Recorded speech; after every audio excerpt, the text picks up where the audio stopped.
Oke, shalom saudara. Mari kita sebelum mendengar firman Tuhan, kita siapkan hati kita supaya hati kita siap menjadi tanah yang subur, supaya setiap firman yang ditabur boleh bertumbuh dan berbuah tetap. Mari kita berdoa. Kami bersyukur Tuhan buat setiap anugerah-Mu sampai hari ini. Kalau Engkau masih beri kesempatan kami untuk mendengar kebenaran firman-Mu. Kami rindu bahwa kebenaran firman-Mu ini menjadi benih yang jatuh di tanah yang subur. Biarkan Kau sendiri Roh Kudus yang akan menolong setiap kami, menjelaskan supaya kami bisa menangkap dengan jelas dan kami bisa melakukan. Minta kekuatan-Mu, pengurapan-Mu Tuhan. Terima kasih. Kami serahkan waktu yang berharga di dalam tangan-Mu, hanya di dalam nama Yesus kami berdoa. Haleluya. Amin. Oke, shalom saudara, sekali lagi kali ini saya akan share bagaimana di tengah kondisi dan keadaan yang begitu sulit hari-hari ini, bagaimana tetap produktif dalam kehidupan kita bisa menang, ya, khususnya buat saudara yang juga sedang mengalami mungkin pandemi ini, baik itu saudara penderita COVID atau mungkin keluarga saudara. Karena hampir setiap hari sekarang mendengar kabar bahwa orang terpapar dan mereka yang dipanggil Tuhan. Tapi puji Tuhan, mulai kita berharap bahwa penurunan yang mulai terjadi perlahan-lahan ini akan terus diimbangi karena kita tak pernah bisa menduga. Karena di berbagai negara mereka yang sudah mulai turun, mereka longgarkan dan tiba-tiba bisa meledak lagi. Nah, tetapi saudara, kita mau nggak mau bahwa Alkitab pun berkata bahwa di akhir zaman itu akan sukar, itu bukan karena sekarang. Ya. Sebelum hari ini kita mengalami, mungkin saudara beberapa waktu yang lalu pandemi juga sempat terjadi yang sama dan juga mematikan. Itu sebabnya saudara kita tidak bisa hindari keadaan sukar. Yang bisa kerjakan adalah semua negara mengatakan belajar untuk hidup berdampingan dengan COVID. Kita saudara anak-anak Tuhan harus belajar untuk hidup berdampingan dengan setiap kesukaran demi kesukaran. Karena Alkitab sudah berkata seperti itu. Nah, saya akan ajak kita baca 2 Timotius 3, ayat yang pertama sampai dengan ke-7. Saya akan bacakan. Ketahuilah bahwa pada hari-hari terakhir akan datang masa yang sukar. Jadi jelas, di masa-masa akhir yang ada adalah masa yang sukar. Jadi jangan percaya kalau ada seorang nabi yang berkata bahwa nanti ke hari-hari akhir itu akan datang masa-masa yang enak, nyaman. Tidak ada. Semakin hari di akhir zaman akan semakin sukar. Ayat 2, manusia akan mencintai dirinya sendiri dan menjadi hamba uang. Mereka akan membual dan menyombongkan diri, mereka akan menjadi pemfitnah, mereka akan berontak terhadap orang tua, dan tidak tahu berterima kasih, tidak mempedulikan agama. Ayat 3, tidak tahu mengasihi, tidak mau berdamai, suka menjelekan orang, tidak dapat mengekang diri, garang, tidak suka yang baik. Suka mengkhianat, tidak berpikir panjang, berlagak tahu, lebih menuruti hawa nafsu daripada menuruti Allah. Secara lahiriah mereka menjalankan ibadah mereka, tetapi pada hakikatnya mereka memungkiri kekuatannya. Jauhilah mereka itu. Sebab di antara mereka terdapat orang-orang yang menyelundup ke rumah orang lain dan menjilat perempuan-perempuan lemah yang syarat dengan dosa dan dikuasai oleh berbagai-bagai nafsu. Yang walaupun selalu ingin diajar, namun tidak pernah dapat mengenal kebenaran. Saya mau highlight beberapa poin yang penting saja. Jadi enggak semua saya jelaskan karena di ayat itu menurut saya sudah sangat vulgar, udah jelas. Tetapi yang ingin coba kita lihat bahwa saat ini sudah mulai terjadi sebetulnya. Walaupun masih belum sampai seluruhnya, tetapi sudah mulai ada hal-hal yang dikatakan dalam Alkitab ini sudah digenapin. Di akhir. Nah, sesuatu yang mengerikan adalah, saudara, di tengah keadaan sukar, diimbangi dengan karakter yang rusak. Nah ini, saudara. Berarti keadaan yang sukar akan bertambah sukar. Jadi satu kali dalam kehidupan kita, kalau kita nggak persiapkan diri kita, Bukan hanya keadaan eksternal yang akan menghimpit kita. Dari luar keadaan, tetapi mungkin dari lingkungan di dalam keluarga kita sendiri. Saudara kita, teman kita. Bisa-bisa mereka lah yang akan membuat kesukaran juga. Dengan segala tingkah laku dan karakter mereka yang rusak. Ada beberapa hal saja yang saya highlight, yang ingin saya jelaskan. Jadi yang pertama adalah manusia akan mencintai dirinya sendiri dan menjadi hamba uang. Nah, bukankah hari ini sudah terjadi, saudara? Bagaimana saudara seseorang kita ini mulai menolong orang-orang yang bagaimana yang mereka menderita COVID, yang kekurangan obat. Tapi sementara ada banyak orang, saudara, orang kaya ini, mereka menimbun obat, menjual dengan harga yang tidak masuk akal. Oksigen dijual dengan harga yang sangat tinggi.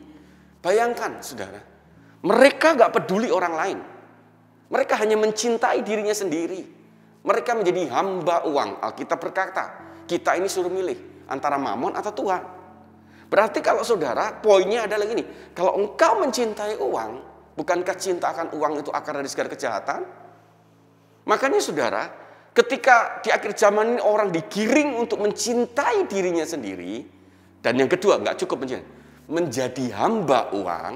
Nah, makanya saudara, uang itu kalau jadi hamba, itu hamba yang baik. Tapi kalau jadi tuan yang jahat. Makanya kalau kita jadi hambanya dia akan jadi tuan yang jahat. Dia akan memanipulasi kehidupan kita. Kita akan semakin dikungkung untuk mencintai diri kita. Kita udah gak peduli lagi dengan apa yang sedang terjadi. Bagaimana caranya, dia gak peduli orang lain menderita. Yang penting saya untung, gitu aja. Dia gak pusing, saudara. Nah, ini sudah terjadi saat ini. Kemudian yang kedua, tidak tahu mengasihi dan tidak tahu berdamai. Bayangkan, saudara. Tidak tahu mengasihi. Bayangkan, saudara, kalau ini terjadi di dalam kehidupan kita kekristenan, Allah adalah kasih. Apa artinya? Kalau dia tidak tahu mengasihi, berarti dia sudah tidak tahu menahu tentang Allah lagi. Dia sudah tidak pernah mengalami Kristus lagi dalam kehidupannya. Dan yang sudah terjadi hari ini tidak mau berdamai. Tidak tahu berdamai. Oh, saudara, bisa tidak mau atau mungkin dia tidak tahu. Orang tidak tahu berdamai ya, tidak mau menyelesaikan, saudara. Setiap masalah di dalam kehidupannya. Memang dalihnya kelihatannya keren. Dalihnya takut melukai orang lain. Tapi tahu saudara, ketika kita punya problem dan kita tidak pernah mau selesaikan itu, kita tidak mau berdamai. Kita tidak mau mengasihi. Kita izinkan kebencian demi kebencian dalam diri kita. Terus terpupuk terus, saudara. Makanya saudara akan melahirkan suka menjelekan orang lain dan tidak suka yang baik. Alkitab berkata begitu. Suka menjelek-jelekan orang lain. Dia akan melihat setiap orang hanya dari titik lemahnya saja. Dia tidak hitung dari titik kelebihan dan kekuatannya. Ini dimulai dari tidak tahu mengasihi, tidak tahu berdamai, tidak mau menyelesaikan. Saya berharap bahwa kalau kita punya permasalahan, belajar untuk berdamai, menyelesaikan semuanya dengan baik. Supaya kita tidak menjelekan dan kita menjadi orang yang tidak suka yang baik. Saudara, bukan terjadi seperti itu, tapi kita suka yang baik, mau berdamai, suka mengasihi, dan kita tidak menjelek-jelekan orang lain. Yang ketiga, tidak berpikir panjang. Nah, tidak berpikir panjang. Kenapa saudara kok tidak berpikir panjang? Ini ada hubungannya dengan mengasihi diri sendiri. Saudara, kalau orang hidup untuk dirinya sendiri tidak perlu berpikir panjang. Karena apa yang ada dalam dirinya sendiri yang penting dirinya. Dia nggak perlu mikirin orang lain bagaimana, apa yang terjadi, efek dampak buat orang lain, tidak perlu berpikir panjang. Dia cuma berpikir untuk dirinya sendiri, itu pikirannya pendek. Saudara, yang penting saya bisa makan, bisa minum, saya bisa bersenang-senang, selesai. Entah kesenangan saya ini akan menghancurkan orang lain, dia tidak peduli. Makanya orang-orang yang egois itu selalu berpikir pendek. Cobalah saudara kalau engkau ingin berpikir panjang. Nah, waktu saya renungkan ayat ini saya kaget, saudara. Ternyata untuk berpikir panjang itu bukan hal yang sulit. Berpikir panjang itu ketika engkau memikirkan kepentingan Tuhan dan kepentingan sesamamu lebih daripada apapun, engkau akan dilatih. Hanya untuk melakukan hal yang kecil, engkau akan dilatih untuk berpikir yang panjang ke depan. Nah, lihat, saudara. Ternyata di akhir zaman ini orang-orang tidak berpikir panjang. Dan akan berakibat apa, saudara? Berlagak tahu dan menuruti hawa nafsu daripada menuruti Allah. Kenapa nafsu lagi? Dirinya sendiri. Nah, ini diakibatkan dari semua berurutan, saudara. Ya, yang saya katakan ini. Nanti kita akan menemukan sebuah benang merah yang menarik, saudara. Di saat kondisi yang sukar ini, apa yang akan iblis kerjakan? Ya. Kemudian 4, secara lahiriah menjalankan ibadah, tetapi pada hakikatnya memungkiri kekuatan atau kuasa dari ibadah itu. Saudara, rupanya ibadah sih rutin, tapi dia tidak mempercayai ada satu kuasa dalam ibadah. Makanya orang-orang seperti ini sangat meremehkan. Kadang-kadang ibadah sih, tapi tidak mengubah hidup sama sekali. Rajin ibadah, tapi dia tidak pernah berubah dalam hidupnya. Atau yang lebih parah, dia remehkan kata ibadah. Dia anggap tidak penting dalam kehidupannya. Apalagi ketika kita online, kita tidak akan pernah tahu dalam kehidupan kita. Nah, saudaraku, orang-orang yang secara lahiriah beribadah, saudara, tetapi memungkiri kekuatan dari ibadah itu sendiri, kuasa dari ibadah itu, maka mereka akan terjebak dalam ritual agama tanpa mengalami Kristus, akhirnya begitu. Hidupnya dikuasai oleh roh agamawi. Kemudian yang kelima, nah ini saudara, selalu ingin diajar. Nah ini kelihatannya haus akan firman, ya. Namun tidak pernah dapat mengenal kebenaran. Ini ngeri, saudara. Dia belajar hanya ingin memuaskan pikirannya, saudara. Tapi dia nggak pernah, saudara, kebenaran itu menjadi hidupnya dalam dia. Karena dia tidak mengenal kebenaran itu, saudara. Ingat, saudara, bahwa kebenaran itu memerdekakan. Kemerdekaan itu memulihkan, melepaskan kita. Jadi artinya apa, saudara, harusnya? Ada orang-orang, saudara, yang memang kepingin diajar, kelihatannya rindu, tetapi tidak mengenal kebenaran. Dalam hidupnya apa, saudara, yang terjadi? Dia tidak dimerdekakan. Dia terus di bawah kungkungan iblis kuasa kegelapan. Dia nggak pernah dilepaskan. Karena di mana ada kebenaran, di situ ada kemerdekaan. Nah, di mana ada kemerdekaan, di situ ada pelepasan. Hidupnya akan terus terikat. Nah, kalau kita ketemu dengan teman kita yang walaupun dia ke gereja, dia dengar pengajaran, tetapi hidupnya masih terus dipenuhi sakit hati, ketidakpuasan, menjelek-jelekan orang lain. Saya mau beritahu, dan yang aneh adalah kadang-kadang mereka tidak sadar kalau mereka sakit. Mereka tidak sadar kalau mereka terbelenggu. Makanya saudara, ini yang dikerjakan oleh iblis. Dan tadi saya katakan bahwa kita menemukan sebuah benang merah dengan semuanya. Intinya adalah apa yang terjadi, yang dikatakan di dalam Alkitab ini semuanya punya inti yang sama, yaitu iblis akan berusaha menjauhkan kita dari Tuhan. Tanpa sadar, kita mulai jauh, semakin jauh dari Tuhan. Saudara, itu sebabnya hati-hati, saudara, di dalam kondisi yang saat ini terjadi saat ini.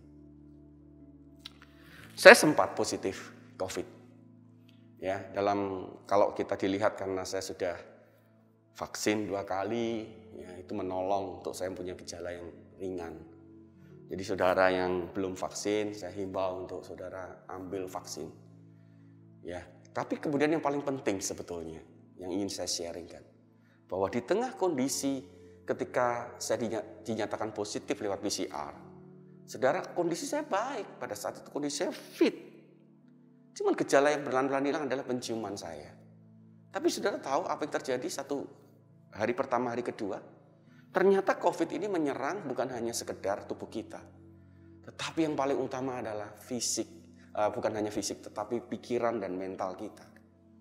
Nah, saudara, disinilah yang membuat kita akhirnya nggak bisa berdoa. Dan nanti kita akan lihat ya bersama-sama ya. Jadi hati-hati di saat kondisi-kondisi sekarang yang sukar seperti ini, hati-hati dengan pikiranmu.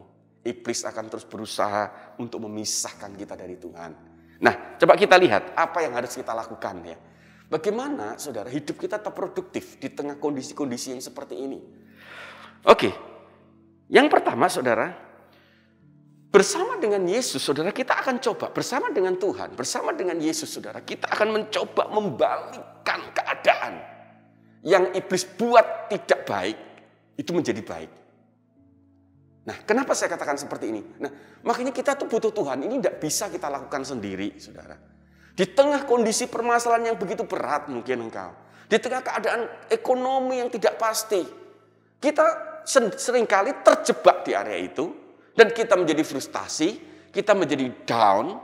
Sehingga kita tidak melakukan apapun, kita lupa bahwa sebetulnya kita ini bersama dengan Tuhan bisa membalikkan sebuah keadaan yang ini tidak baik, jadi baik. Nah, saya mau beri contoh di Alkitab. Yang walaupun saya cuma ambil beberapa, tapi ada begitu banyak kisah di Alkitab yang mengatakan seperti itu. Ada begitu banyak kisah-kisah di Alkitab yang kondisi yang tidak baik, itu bersama dengan Tuhan dirubah menjadi sesuatu yang baik. Oke, yang pertama saudara, saya akan lihat tentang Yesus sendiri. Nah, ini yang luar biasa. Tentang penyaliban Yesus. Tahukah saudara? Kenapa saudara? Kalau saudara lihat di dalam Alkitab sebetulnya. Apakah memang saudara iblis itu akan berusaha saudara. Bukan menggagalkan. Nah, maka bukan menggagalkan penyaliban. Karena dia tidak tahu bahwa di balik semua penyaliban itu ternyata akan jadi bumerang dalam hidupnya dia. Dia berpikir dengan dia membunuh Yesus yang adalah Allah itu sendiri, ya kan? Yesus seringkali ngomong, makanya dia berusaha untuk hancurkan Yesus, supaya apa saudara? Dia pikir bahwa semuanya kalau Yesus itu mati, maka dia akan berkuasa atas muka bumi ini. Dia berusaha untuk membunuh Yesus, melalui siapa? Ahli Taurat, dia pakai segala cara. Di dalam benak iblis adalah satu, Yesus mati, dia menang. Nah, tetapi saudara, kalau kita lihat di dalam Alkitab, di dalam Kolose 2 ayat 4, Kolose 2 ayat 14 sampai 15, ya, kita lihat bersama-sama di sini. Dengan menghapuskan surat hutang yang oleh ketentuan-ketentuan hukum mendakwa dan mengancam kita, itu ditiadakannya dengan memakukannya pada kayu salib. Nah, saudara lihat. Ia telah melucuti pemerintah-pemerintah dan penguasa-penguasa dan menjadikan mereka tontonan umum dalam kemenangannya yang atas mereka. Sudah lihat, ini Yesus ini membalikkan keadaan. Dia pikir dengan dia pakai Yesus ditangkap, disalib, mereka menang. Tapi ternyata Yesus membalik keadaan karena dia mengikuti Bapa. Ternyata dia harus lakukan itu. Sekali lagi sudah, iblis kecolongan, iblis salah memprediksi keadaan yang harusnya memburuk. Saudara, pernahkah saudara berpikir dengan murid-muridnya? Murid-muridnya dalam keadaan yang sangat buruk saat itu. Terbukti Alkitab mengatakan mereka kembali kepada kehidupan yang lama. Mereka tercerai-berai. Petrus sampai menyangkali Yesus, bayangkan. Mereka harapannya kandas saat itu. Ketika dia melihat dengan mata kepala Yesus di atas kayu salib. Tidak akan ada yang menyangka saat itu. Mereka berpikir bahwa Yesus akan jadi raja orang Yahudi. Dengan mujizat yang dibuat semuanya. Mereka tidak menyangka bahwa Yesus akan berakhir di atas kayu salib. Salib itu adalah hukuman yang terkutuk, hukuman yang paling rendah. Mereka tidak menyangka, mereka down, mereka tercerai-berai. Tapi ternyata semuanya berbalik. Ketika Yesus di atas salib, maka tirai ruang kudus dan maha kudus terbelah. Artinya, saat itu juga Yesus menjadi akses buat kita untuk ketemu dengan Tuhan tanpa perantaraan apapun. Karena darahnya melayakkan kita untuk ketemu dengan dia. Mereka lupa, mereka tidak menyangka. Tiba-tiba setelah hari ketiga, kemudian Pentakosta, murid-murid yang tercerai-berai berkumpul dan menjadi pahlawan-pahlawan iman. Bayangkan, kondisi yang tidak baik, tetapi dibalik semuanya menjadi kondisi yang luar biasa. Kemudian dengan munculnya Goliat. Nah, sudah lihat itu. Filistin berpikir dengan mengirimkan Goliat, maka orang-orang Israel akan dikuasai oleh ketakutan dan kekalahan dan menyerah mereka. Tapi siapa sangka, saudara, bahwa Tuhan membalikkan semua keadaan itu gara-gara Goliat, maka muncullah sebuah kemenangan yang telak. Dan kemenangan itu diraih oleh seorang yang tidak diperhitungkan, yaitu Daud. Dan dari situlah maka muncullah cikal bakal raja orang Israel yang takut akan Tuhan. Siapa yang akan pernah menyangka itu? Waktu keadaan seperti itu, saudara, ada pilihan. Bahwa kita akan menyerah semua ketakutan di bawah perbudakan Filistin. Tetapi ternyata enggak, saudara. Ternyata keadaan yang kita pandang sukar, sulit, kita bisa mengubah semuanya menjadi sebuah kesempatan. Di tengah kondisi masalah, bisa muncul pahlawan-pahlawan iman. Oke, lagi saya akan beri contoh. Peristiwa Ayub. Nah, saudara. Ya kan, iblis berusaha ingin menghancurkan Ayub. Kelihatannya berhasil.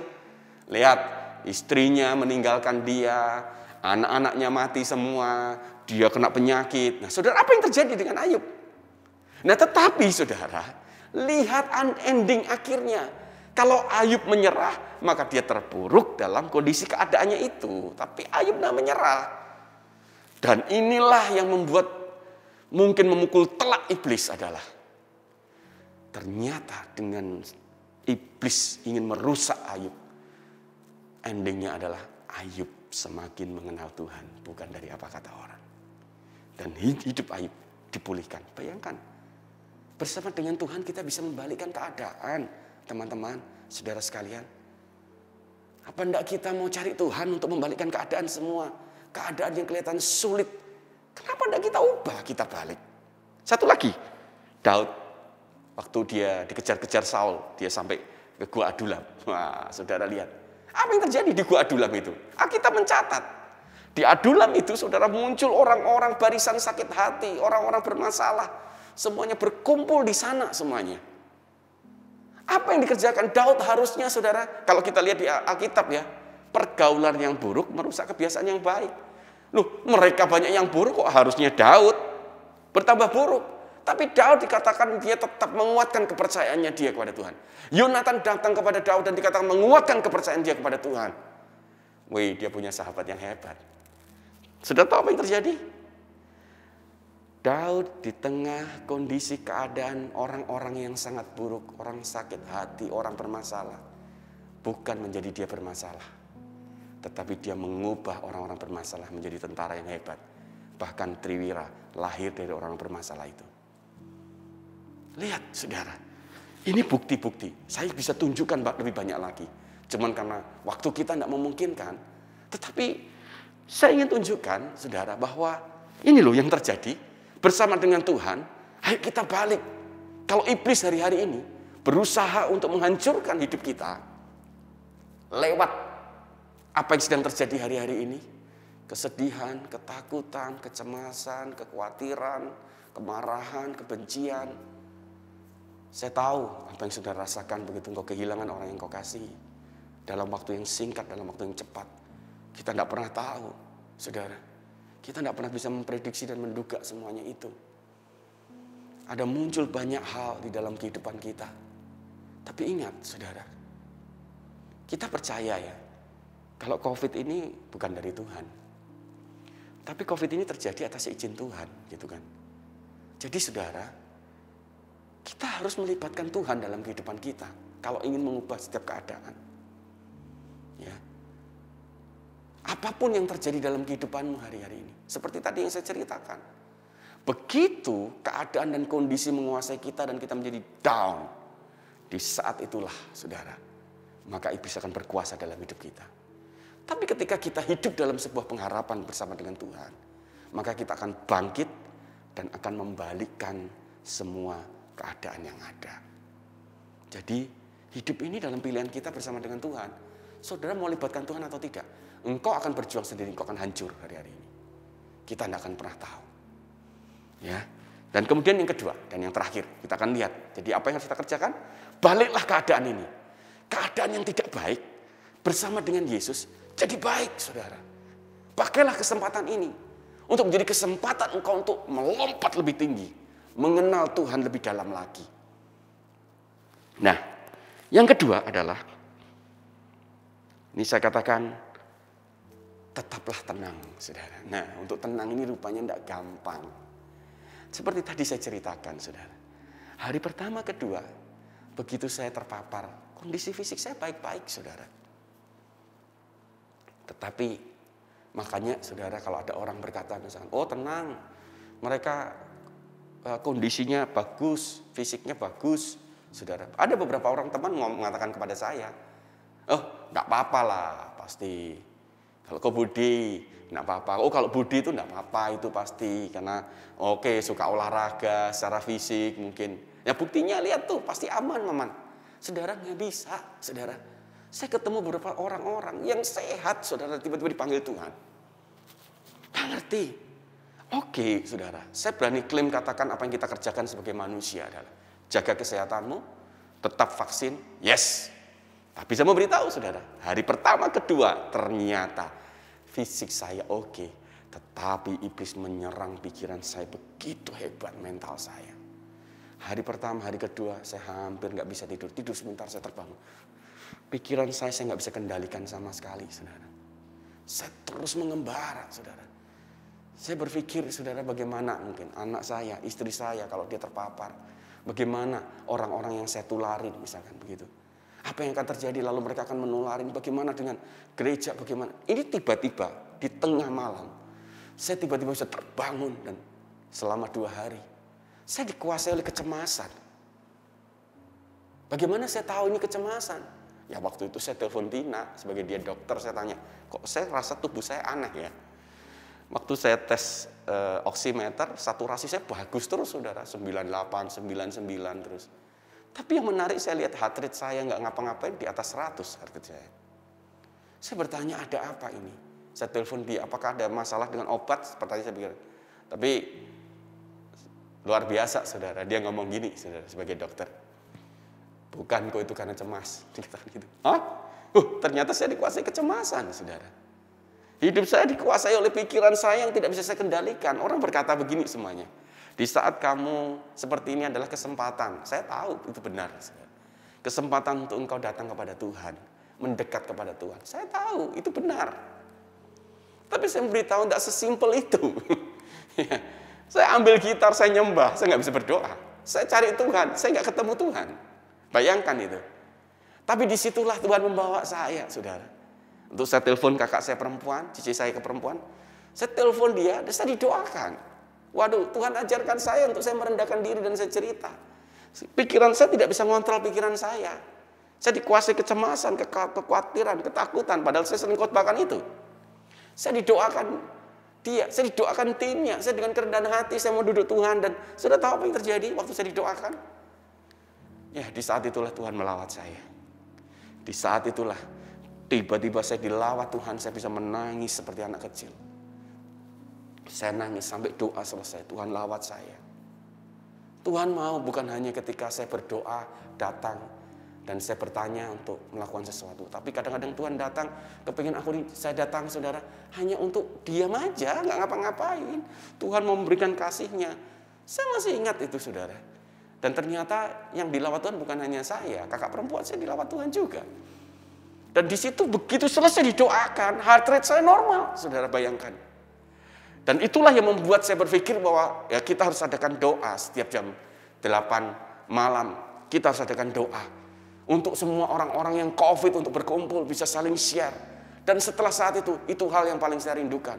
Untuk saya bisa duduk bersama-sama, untuk pertolongan orang-orang lain, tidak bisa sendiri. Saya butuh teman-teman yang lain untuk bisa mendoakan saya. Saya berdoa buat mereka. Nah, saudara, lihat ini, di ayat ini. 1 Petrus 4, ayat yang ke-7. Nah, lihat ini. Kesudahan segala sesuatu sudah dekat. Karena itu, kuasailah dirimu dan jadilah tenang. Kenapa sudah jadi tenang? Supaya kamu dapat berdoa. Nah, saudara sekarang tahu kan? Kenapa, bagaimana cara yang kedua yang iblis akan lakukan adalah menyerang pikiran kita. Supaya kita tidak bisa berdoa. Supaya kita tidak tenang. Tapi kata kuasailah dirimu dalam terjemahan yang lain dengan jelas dalam bahasa Inggris. Dikatakan sound mind. Pikiran, saudara. Pikiran yang sehat, saudara. Ternyata memang nggak bisa dipungkiri, saudara. Iblis akan serang pikiran kita, akan membuat kita tidak tenang, saudara. Akan membuat kita tidak bisa berdoa. Kalau kita tidak bisa berdoa, kita tidak mendapat kekuatan. Nah, lihat nih, Yesaya ya. Yesaya 30 ayat 15. Sebab beginilah firman Tuhan Allah yang Maha Kudus, Allah Israel. Dengan bertobat dan tinggal diam kamu akan diselamatkan. Bertobat dan tinggal diam kamu diselamatkan. Dalam tinggal tenang dan percaya terletak kekuatanmu. Tetapi kamu enggan, saudara. Itu sebabnya, saudara, saya mau beritahu. Kondisi keadaan seperti ini, bagaimana kita bisa tenang? Kalau kita tidak lagi bersama dengan Tuhan. Kalau kita nggak ada saudara-saudara kita. Itu sebabnya saya memberitahu buat siapapun, bahwa kalau engkau terkena COVID, itu bukan aib. Kau bisa ceritakan dan bahkan kau butuh. Saya sudah mendengar banyak kesaksian hari-hari ini. Mereka dikuatkan, mereka bangkit, mereka disembuhkan. Saudara, kalau mereka down, selesai, saudara. Ketika bayangkan dalam pikiran ya, saudara, waktu itu ketika satu hari kedua, pertama kedua, begitu saya positif, saya nggak bisa tidur. Dalam pikiran saya begini, kalau saya nggak bisa tidur, imun saya akan drop. Kalau imun saya drop, berarti virus akan lebih parah. Itu bercampur aduk semuanya, sehingga kita akan mengalami yang namanya stres, down dalam kehidupan kita, saudara. Jangan beri makan ketakutan itu, saudara. Kenapa saya katakan begitu? Hati-hati, saudara. Ada banyak orang dikuasai oleh ketakutan. Walaupun dia sehat, tapi dikuasai oleh ketakutan. Saya mau beritahu, saudara. Jangan beri makan ketakutan itu. Karena ini masih persiapan. Ini belum pertandingan yang sesungguhnya ketakutan itu, saudara.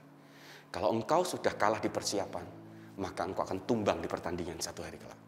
Ketakutan yang sementara saat ini belum ada apa-apanya. Engkau takut sampai nggak berani melakukan apapun, saudara. Engkau takut nggak berani ibadah. Engkau takut. Memang, saudara, dengan menangani COVID ini kita nggak boleh meremehkan. Jangan remehkan. Ini ada real, saudara.